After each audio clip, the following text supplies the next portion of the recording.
Bonjour à tous et bienvenue sur Mechatronics.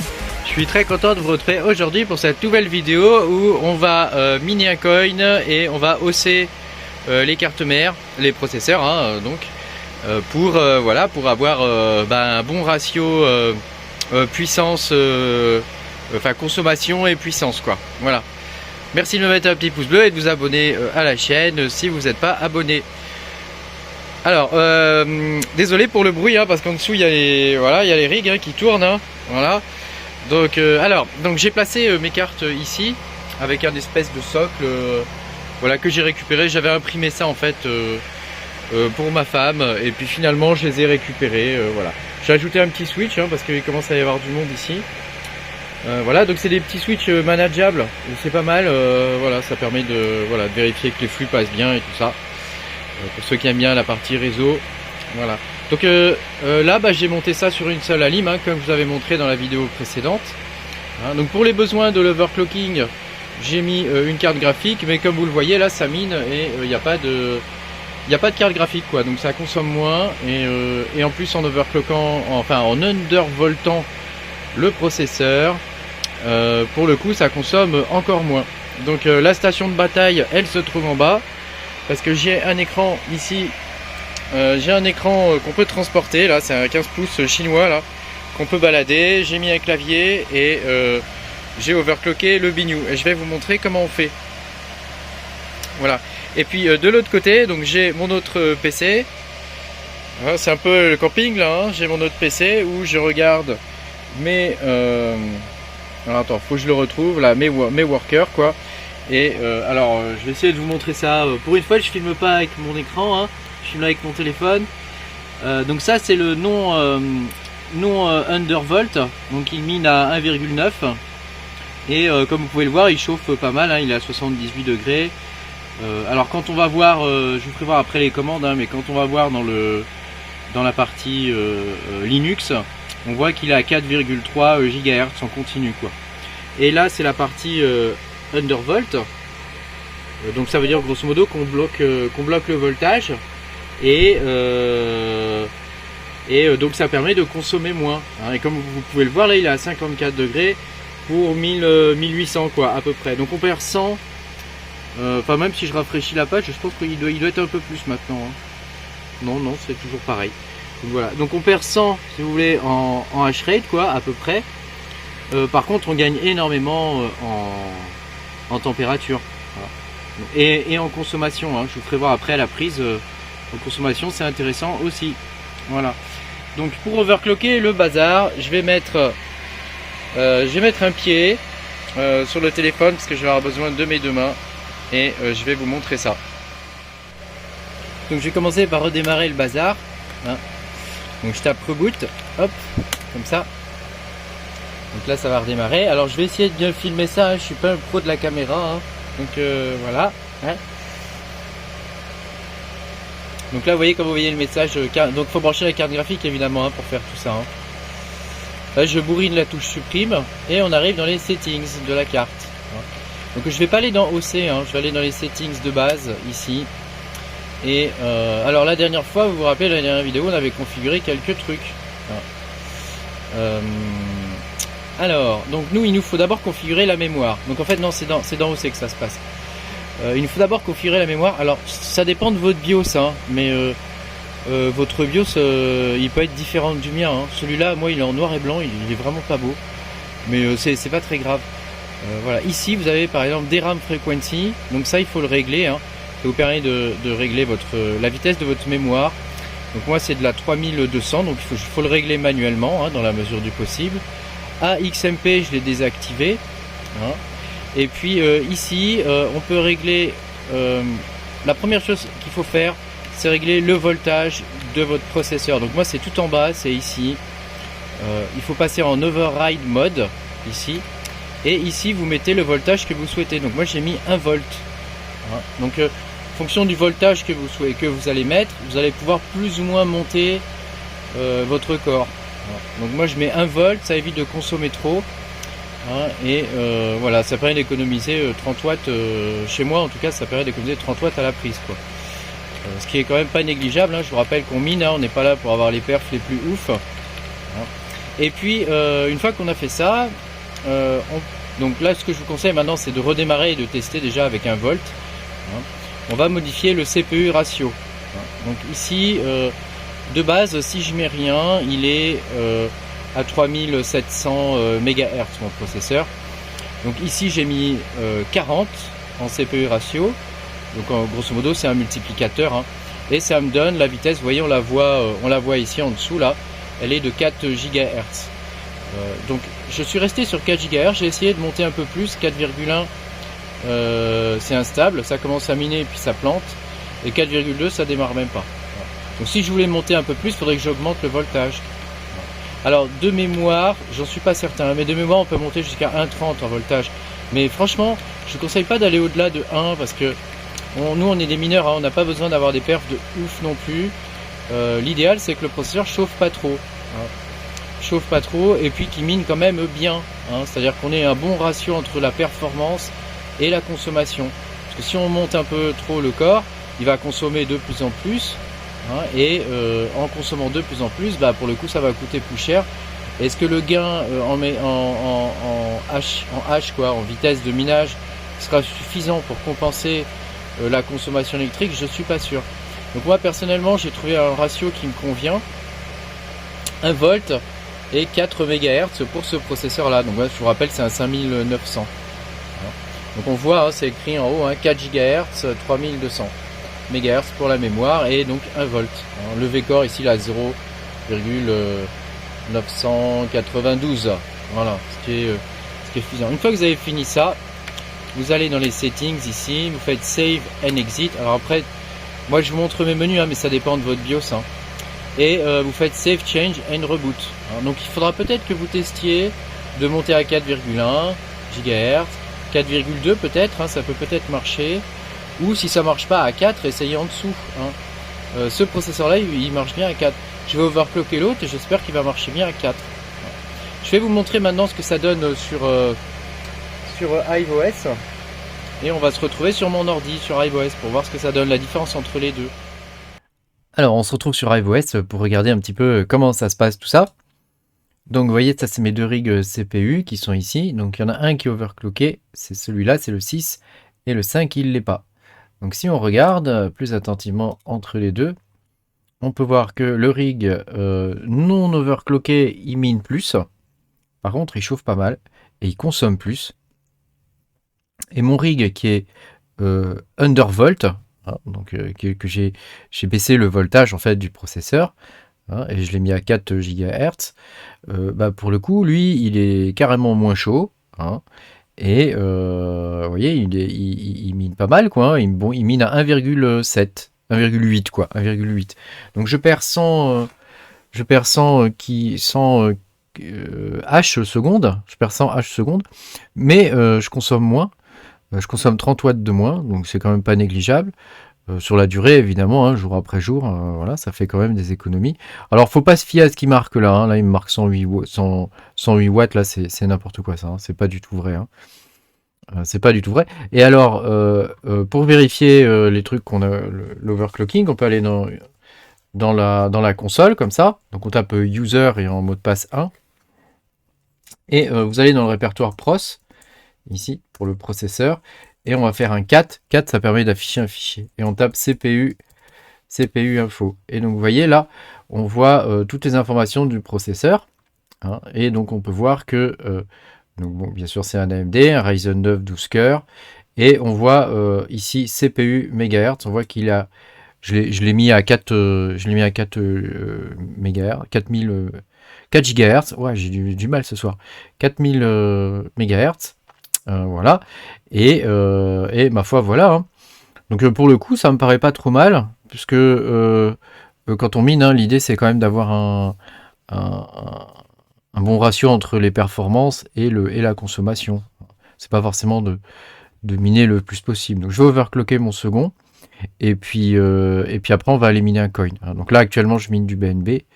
Donc je vous ai déjà fait une vidéo là-dessus, donc je vais pas vous montrer comment miner du BNB, mais je vais vous montrer comment miner un autre coin. À tout de suite. Bon, eh ben, en fait, comme j'avais une alim là qui traînait, j'ai décidé d'en racheter d'autres. Voilà, donc j'en ai deux autres en préparation, et comme c'est pas les mêmes cartes mères, du coup je vais pouvoir vous montrer le BIOS aussi de celui-là, hein, pour que vous puissiez voir, il y a pas mal de différences entre un BIOS et un autre, hein. Et donc je vais vous montrer aussi les OC sur ce BIOS là. Donc le principe, vous allez voir, c'est exactement le même, mais c'est un BIOS qui est complètement différent. Et la façon dont tout est agencé, c'est très différent. Donc comme ça vous fera deux exemples. Ça vous permettra de vous aider, voilà, au mieux, quoi, hein, voilà. Et puis là, j'ai encore les CPU installés et tout ça, hein, parce qu'ils sont là. Hein, j'ai déjà flashé les cartes, hein, parce que c'est pareil, hein, c'est des cartes pourries, tu vois. Que j'ai payé vraiment le moins cher possible, 60 balles je crois, ou 55 balles je crois. Et donc pour le coup, voilà, il faut les flasher pour qu'elles acceptent des Ryzen 5009. Voilà. Si vous avez des Ryzen 3009 ou 3950, vous n'avez pas besoin de les flasher, mais là je suis obligé. Ouais. Voilà. Donc je suis allé encore de nouveau une fois repiquer le processeur, le Ryzen 5 1600 que j'avais dans le garage sur un de mes rigs. Voilà. Heureusement que je l'ai, hein, parce du coup il m'a permis de monter 4 machines. Et voilà, donc là je finis de monter ces machines-là et je vous refais voir comment on fait les OC et comment on peut paramètre le BIOS de A à Z sur ces cartes-là, hein, qui sont des gigabytes, donc c'est différent des autres qui étaient des MSI. Alors j'ai installé Ubuntu sur ces machines-là, sur les deux autres là. Et donc je les ai overclockés, j'ai tout fait. Et je vais vous montrer, parce que le BIOS est très différent du premier.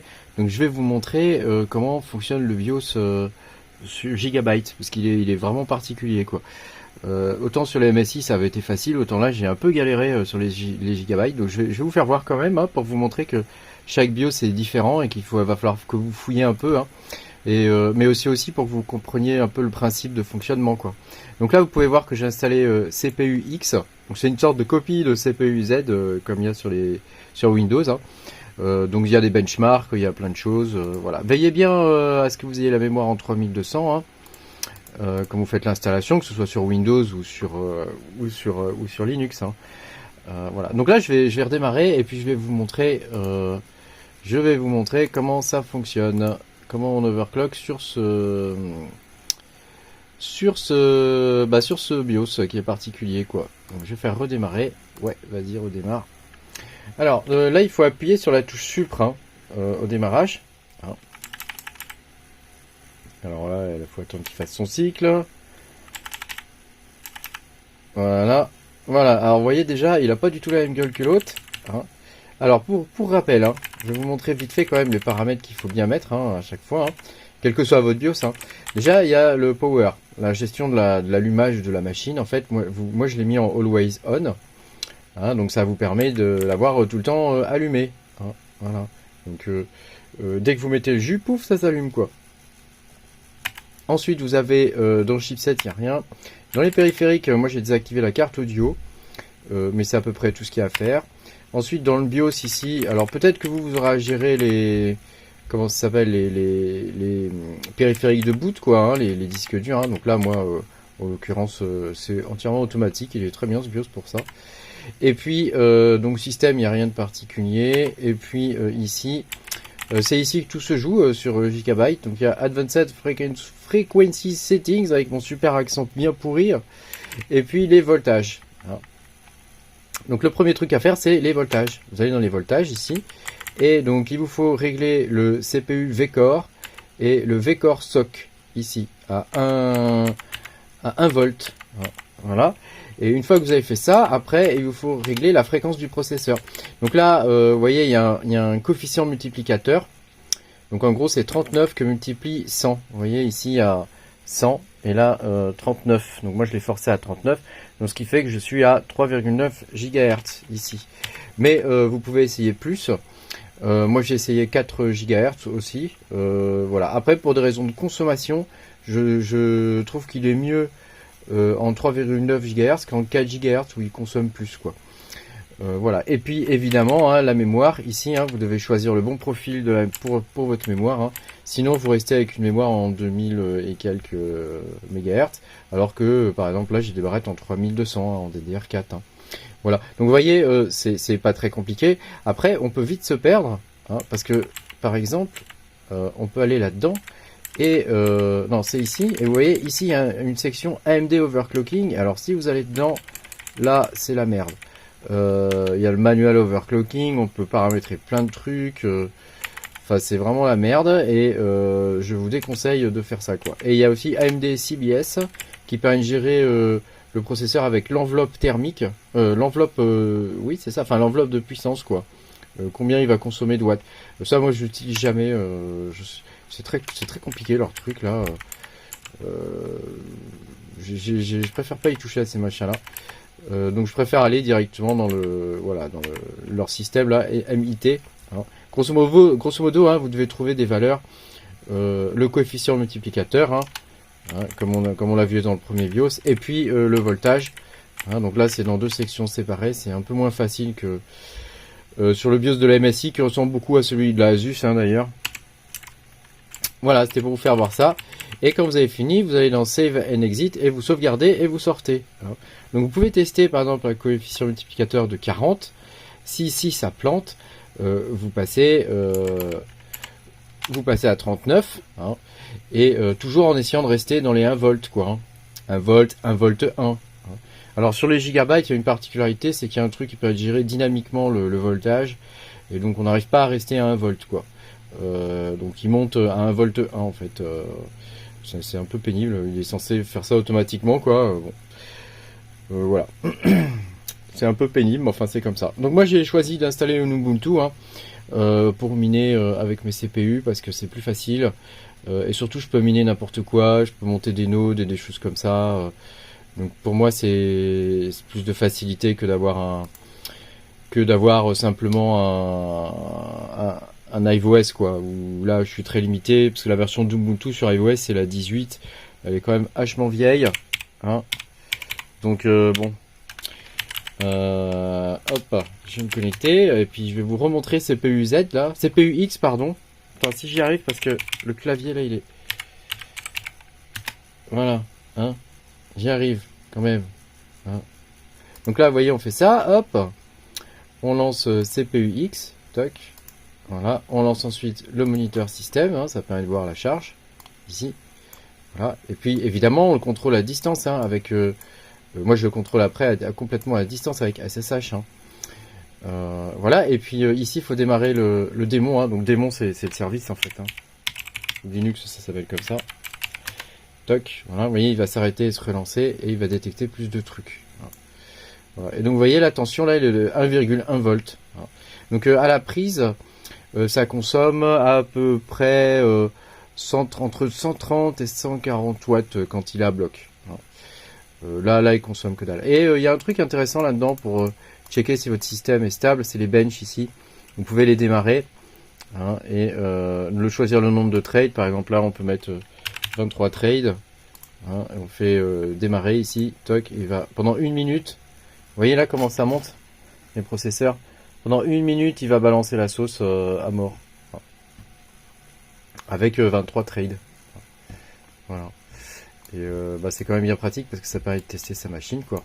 Voilà. Alors en minage, je vais ouvrir une fenêtre de terminal.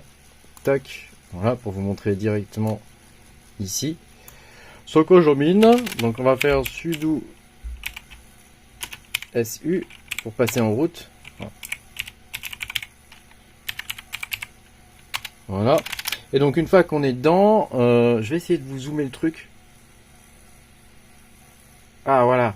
Ça va être mieux ça comme ça, zoomer. Donc une fois qu'on est dedans, moi je vais dans, j'ai mis XMRig là, voilà ici, et j'ai fait un petit script de démarrage, hein, donc je vais vous montrer son contenu, hein, il n'est pas très compliqué. C'est pas très compliqué, donc en gros je lance dans un screen, donc c'est un écran virtuel en fait, ce qui fait que quand je suis déconnecté de la machine, ça me déconnecte pas. Alors, ça coupe pas le programme. Alors, donc je lui donne le nom de RTM et je l'appelle donc je lance XMRig. Donc XMRig il se configure avec un fichier de conf qui est celui-là, config.json. En gros, il y a 2 paramètres à rentrer dedans, à votre adresse et puis la pool. C'est toujours le même truc, quoi. Voilà. Il y a une autre version d'XMRig qui existe qui s'appelle XMRig CC qu'on peut piloter à distance avec avec une interface web. Donc peut-être que j'y passerai plus tard et auquel cas je ferai une vidéo dessus. Hein. Voilà, puis donc ici il me suffit de lancer Run. Hein. Toc, voilà. Et c'est parti, ça mine. Voilà. Et là il a toujours pas fini le benchmark, alors je vais l'arrêter. Parce que sinon ça va pas le faire. Voilà, et donc là vous pouvez surveiller directement ce qui se passe. Évidemment tout ce que je vous montre là, vous pouvez le faire à distance. Hein. Il vous suffit d'installer le protocole XRDP. Hein, vous faites apt install XRDP. Voilà. Et ça vous permettra de vous connecter avec la connexion à distance de Windows. Hein, donc c'est facile, ça vous permet de prendre la main à distance. Même si SSH vous trouvez ça trop compliqué, là vous avez un environnement graphique que vous pouvez prendre à distance et il n'y a pas de licence à payer ou pas de version professionnelle à avoir comme sur Windows. Voilà. Merci beaucoup d'avoir suivi cette vidéo. J'espère que vous aurez pu apprendre des trucs. Et en tout cas, moi j'en ai appris en le faisant parce que j'ai pas mal galéré sur ce BIOS à la con. Merci beaucoup. Et puis pensez à mettre un petit pouce noir, hein, parce qu'il est noir apparemment maintenant. Voilà. Et à vous abonner à la chaîne si vous n'êtes pas abonné. Et puis à bientôt hein, pour de nouvelles aventures. Salut!